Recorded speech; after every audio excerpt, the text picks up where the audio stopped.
Welcome to Anna's YouTube channel. നമ്മൾ ഇന്നിവിടെ തയ്യാറാക്കിയെടുക്കുന്നത് എള്ളുണ്ട റെസിപ്പിയാണ്. അതെങ്ങനെയാണ് നമുക്ക് തയ്യാറാക്കുന്നതെന്ന് നോക്കാം. ഫസ്റ്റ് നമ്മളൊരു ബൗൾ വെച്ച് അതിൽ 1 കപ്പ് എള്ള് ഇട്ട് കൊടുക്കുക. അത് നന്നായിട്ട് നമ്മൾ വെള്ളം ഒഴിച്ച് ആ എള്ള് നമ്മൾ കഴുകിയെടുക്കേണ്ടതാണ്. നല്ല വൃത്തിയായിട്ട് എള്ള് കഴുകി നമ്മളത് അരിച്ചെടുക്കുക. കുറച്ച് സമയം നമ്മളിങ്ങനെ വെള്ളം പോകാൻ വേണ്ടി വെക്കേണ്ടതാണ്. അതിനുശേഷം ഒരു പാൻ വെച്ച് നമ്മൾ അതിലേക്ക് എള്ളിട്ട് കൊടുക്കുന്നു. നന്നായിട്ട് എള്ളൊന്ന് ആ വെള്ളമെല്ലാം പോയി ഒന്ന് ചൂടാവണം. ഏകദേശം ഇങ്ങനെ പൊട്ടുന്ന ഒരു പരുവത്തിലെത്തുമ്പോഴാണ് അതൊരു കറക്റ്റ് ഇതിലെത്തുന്നത്. അപ്പോൾ നമ്മുടെ എള്ളിവിടെ ഏകദേശം നല്ല സെറ്റായിട്ടുണ്ട്. അതിനുശേഷം നമ്മൾ ശർക്കര നല്ല പാനിയാക്കി എടുക്കുകയാണ് ചെയ്യേണ്ടത്. ആവശ്യത്തിന് ശർക്കര എടുത്തു അതിൽ വെള്ളം ഒഴിച്ച് മെൽറ്റ് ചെയ്തെടുക്കാം. അപ്പോൾ നമ്മൾ കുറച്ച് സമയം ഇങ്ങനെ ഒന്ന് നല്ല ഫ്ലെയിമിലിട്ട് ഇങ്ങനെ ഇളക്കിക്കൊണ്ടേ കൊടുത്തു കഴിഞ്ഞാൽ തന്നെ നമ്മുടെ ആ കട്ടയൊക്കെ പോയി അത് നല്ല മെൽറ്റാകും. അപ്പോൾ ഏകദേശം നമ്മുടെ ശർക്കരയിലുള്ള വലിയ കട്ടകളൊക്കെ പോയി അത്യാവശ്യം മെൽറ്റായിട്ടുണ്ട്. അതിനുശേഷം നമ്മൾ അരിച്ച് നമ്മൾ വേറൊരു ബൗളിലേക്ക് മാറ്റുന്നു. അപ്പം നമ്മുടെ ശർക്കരപ്പാനി നമ്മൾ അരിച്ച് വേറൊരു ബൗളിലേക്ക് മാറ്റി കഴിഞ്ഞു. അതിനുശേഷം വീണ്ടും നമ്മളിങ്ങനെ നല്ലതായിട്ട് ഇളക്കി കൊടുത്തുകൊണ്ടിരിക്കണം. അതിൻ്റെ കറക്റ്റ് ആ മിക്സ് ചെയ്യേണ്ട ഒരു കൺസിസ്റ്റൻസി ആവുന്നത് വരെ നമ്മളിത് തിളപ്പിച്ചെടുക്കേണ്ടതാണ്. നമ്മൾ ഡെയിലി കുറച്ച് എമൗണ്ട് ഓഫ് എള്ള് നമ്മൾ കൺസ്യൂം ചെയ്യുന്നത് നമ്മുടെ ആരോഗ്യത്തിന് വളരെ നല്ലതാണ്.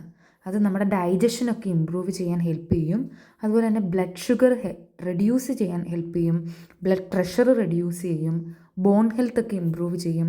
ഇമ്മ്യൂണിറ്റി പവറൊക്കെ ഇമ്പ്രൂവ് ചെയ്യും. ഡെയിലി നമുക്ക് രാവിലെയൊക്കെ ഓരോ ബോൾ ഇങ്ങനെ നമ്മൾ എള്ളുണ്ട പോലെ ഉണ്ടാക്കിയൊക്കെ വെക്കുകയാണെങ്കിൽ നമുക്ക് രാവിലെ ചായയുടെ കൂടെയൊക്കെ ഒരു ബോൾ നമുക്ക് കഴിക്കുന്നത് നമ്മുടെ ഓവറോൾ ഹെൽത്ത് ഇമ്പ്രൂവ് ചെയ്യാനായിട്ട് ഹെൽപ്പ് ചെയ്യും. കുട്ടികൾക്ക് മുതൽ മുതിർന്നവർക്ക് വരെ കഴിക്കാൻ പറ്റുന്ന ഒരു സിമ്പിളായിട്ടുള്ള ഒരു ഹെൽത്തി ആയിട്ടുള്ള ഒരു റെസിപ്പിയാണിത്. അപ്പോൾ എല്ലാവരും ഇത് തയ്യാറാക്കി നോക്കണം. അപ്പോൾ നമ്മുടെ ശർക്കര ഏകദേശം നന്നായിട്ട് തിളച്ചിട്ടുണ്ട്. അപ്പോൾ നമ്മൾ കുറച്ച് വെള്ളം എടുത്തിട്ട് നമ്മൾ നോക്കുക അതിൻ്റെ ആ സെയിം കൺസിസ്റ്റൻസി ആയോ എന്ന് നമ്മൾ ഇങ്ങനെ ഒരു സ്ട്രെച്ച് ചെയ്യുന്ന ഫോർമാറ്റിൽ എത്തുമ്പോഴാണ് അത് ഏകദേശം കറക്റ്റ് ഒരു ഇതാവുന്നത്. അതിനുശേഷം നമ്മൾ അതിലേക്ക് എള്ളിട്ട് കൊടുക്കുകയാണ്. കറക്റ്റ് ആ ഫോമിൽ എത്തിയില്ലെങ്കിൽ നമുക്ക് അത് ബോൾസ് ആക്കുമ്പോൾ അത് കറക്റ്റ് കിട്ടത്തില്ല. നമ്മൾ കുറച്ച് വെള്ളം എടുത്ത് മുമ്പേ കാണിച്ചതുപോലെ ഒരു സ്ട്രെച്ച് ചെയ്യുന്ന ഫോർമാറ്റ് ആവുന്നത് വരെ നമ്മൾ ചെയ്തെടുക്കുക. അപ്പോൾ എള്ളിട്ട് കൊടുത്തു. പിന്നെ നമ്മൾ ഈ സമയത്ത് നമുക്ക് വേണമെങ്കിൽ കുറച്ചും കൂടെ നമുക്ക് ഒരു കുറച്ചും കൂടെ ടേസ്റ്റ് വരാൻ വേണ്ടി നമുക്ക് കടലയൊക്കെ നമുക്ക് ഇട്ട് കൊടുക്കാവുന്നതാണ്. ഏത് സീഡ് വേണമെങ്കിലും നമുക്ക് ഈ സമയത്ത് ഇട്ട് കൊടുക്കാം. ശേഷം നമ്മൾ നന്നായിട്ട് ഇത് മിക്സ് ചെയ്തെടുക്കുകയാണ്. പിന്നെ നമ്മൾ കുറച്ച് ജീരകവും ചുക്കും കൂടെ മിക്സ് ചെയ്ത് പൊടിച്ചതാണിത്. അതും കൂടെ നമ്മൾ ഇട്ട് കൊടുക്കുന്നുണ്ട്. നല്ലൊരു ടേസ്റ്റൊക്കെ കിട്ടാൻ വേണ്ടി നന്നായിട്ട് നമ്മൾ മിക്സ് ചെയ്തെടുക്കുക. ഇനി ഇത് കുറച്ചൊന്ന് ആറിക്കഴിയുമ്പോൾ നമ്മളിങ്ങനെ കയ്യിലിങ്ങനെ ചൂടോടെ തന്നെ വേണം. ചൂടെന്ന് പറഞ്ഞാൽ ഒരുപാട് ചൂടല്ല, നമുക്ക് ജസ്റ്റ് കൈ വെച്ച് ചെയ്യാൻ പറ്റുന്ന രീതിയിലായി കഴിയുമ്പോൾ നമ്മളിത് ചെറിയ ചെറിയ ബോളുകളാക്കി എടുക്കുക. നമുക്ക് കടയിലൊക്കെ നമുക്ക് കിട്ടുന്ന എള്ളുണ്ടയുടെ സെയിം ഫോമിൽ നമുക്കിത് കിട്ടും.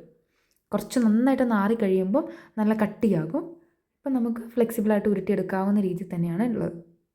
അപ്പം നമുക്കിങ്ങനെ ഓരോന്ന് നമുക്കിങ്ങനെ ഇത് ഉരുട്ടിയെടുക്കാവുന്നതാണ്.